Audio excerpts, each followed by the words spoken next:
各位係蔡雪瑩同大家睇天氣。今日咧有狂風驟雨，咁我哋睇下下晝5點鐘嘅衛星雲圖，關心一下風暴消息啦。1號熱帶氣旋警告信號咧正在生效。位於海南島以東海域嘅熱帶低氣壓咧，正係集結喺香港嘅西南，大約係470公里。咁預料咧會向東緩慢移動，本港嘅風勢咧會逐漸增強㗎。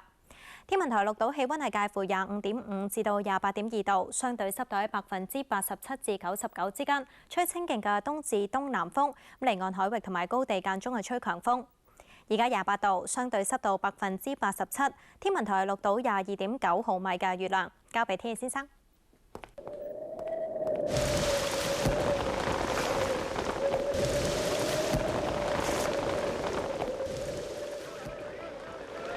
預測咧係吹清勁至強風程度嘅偏東風，風勢有時疾勁，多雲有狂風驟雨，咁海面咧有大浪，氣温係介乎25至到29度。